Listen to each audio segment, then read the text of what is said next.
Okay, well, StarForge 1 has finally been released, and they've prettied it up somewhat, added a few more things, including a space helicopter. So we're just going to have a look at what's new. I'm just going to go through the landscape for a bit and show you what's off. Somewhere around here I parked my... Ah! So I'm in creative mode because it's easier to actually show you what's what. And they've added a lot of new vegetation to the landscape. This is the Badlands now. It's all a bit pointier, and they've got lots of stuff on the ground, including these intriguing brain trees over there, and a bit more other stuff. If you get your drill out, you can actually mine for stuff by killing these trees. Bizarrely enough, if you mine these, it gives you titanium. There we go, at the bottom right, titanium and dirt. And also, if you get rid of those kind of puffy egg things, you get sulfur.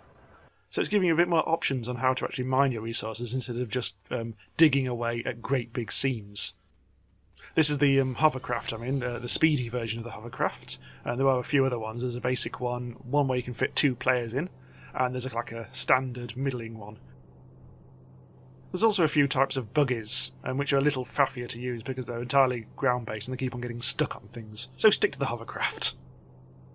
Now, since the last 2 videos I did, which were both on the beta version, they have optimised it so the frame rates have increased. My own settings, which were a custom thing, went up about 10 to 15 frames per second when I came onto this 1.0 release. Therefore, I immediately whacked up the graphics settings, so now I've still got shitty FPS. This is the base. It's a bigger base than it was before. A big fat spidery thing.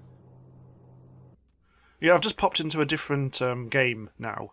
This is another creative one, but this time with some slightly different settings. I've created a water plane. Let's look at this in glorious third person. Get down, down. That's rather pleasant. I don't think there's anything down here though to actually do. It'd be nice if they introduced some sort of fish creature, or I don't know, some kind of evil snake, or I don't know, a mermaid. Some kind of aquatic horse, a bear, a clam, some nice little mollusks, and Prince. Right, getting out of here. And so this is a new stroke I've never seen before. God. Oh, come on. I think I'd better go back into my other game now to show everything else, otherwise I'm going to be here all day. So when you're in creative mode, you just basically get infinite everything. So you can test out all the cool little toys without having to spend about 10 hours mining for ore. So I'm just going to go to the space copter. I've already got it in my inventory. Number 3. And boom! Oh my god, it landed on me! There's the beauty. Ooh. Get in. Press space to go up and control to go down. Hey! So I've actually got this on infinite terrain mode, so the landscape does look a bit different to what it does in creative. The helicopter is quite slow, and what I'm going to do is head up to the sky, because what they've added in this release, if you can just see around their bloody helicopter stuff, is asteroids in the sky. You see them dotted around looking kind of all jagged and very, very high up indeed.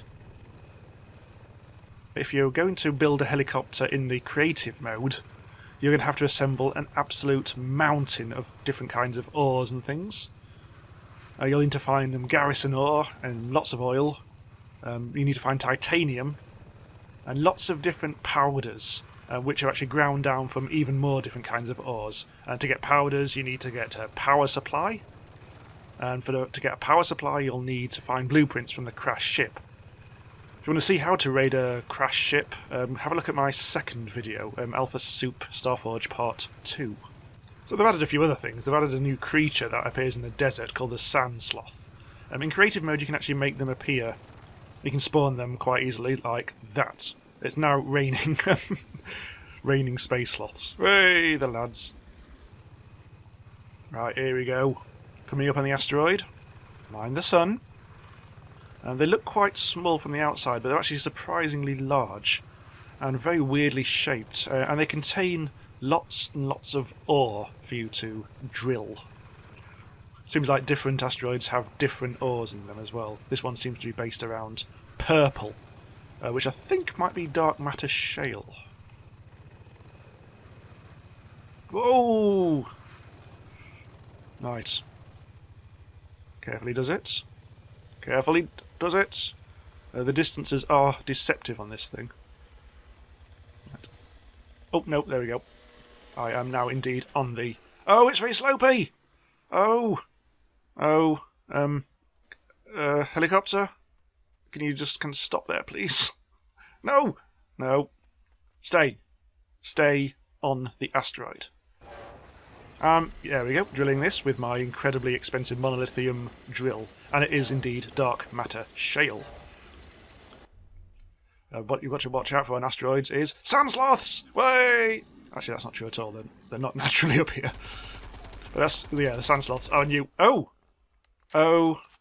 Shit. Shit. Yeah, okay, so this game doesn't actually have parachutes, so if you fall off an asteroid, you'll know about it! Oh, look at falling into an alien forest. Very pretty at night.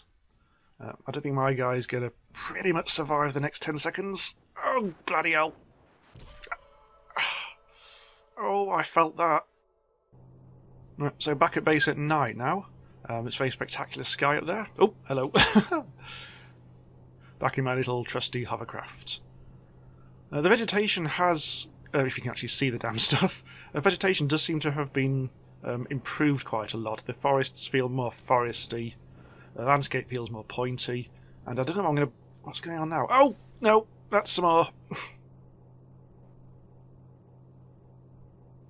This is the only way to travel. Look at them. Pretty, pretty trees. Ooh. Oh, I think we've come into the ice area. Yeah, sometimes it does now freeze to generate terrain, which can be annoying. I never used to do that in the previous one. What is that? Oh! Oh! Oh, I like these frag grenades. Never used these before. We can throw lots of them. Lots of them. There we go. Oh, cool! Oh, look at that! Oh, that is beautiful, man. I don't think that is new for 1.0, but I've never used them before, and they're fucking cool. Really light up the sky. Right, I think I better wrap up there. This is the new release of StarForge, and it's, well, there's been a lot of complaints that there isn't really much of an end goal to get towards, and it is kind of true in survival. There's no real point. I mean, I think what you'd really want to do is eventually have an end game where you've created a nice big base and you've gone up to space and mined some asteroids, but there's not a lot of to do beyond that, so I suspect the game's real strength is in its multiplayer, creating great big bases and then beating the living shit out of each other. You can build all sorts of things like turrets and cool stuff like that to defend yourself, doors, security and all that. So hope that's given you a decent overview of the new release. Thanks for watching.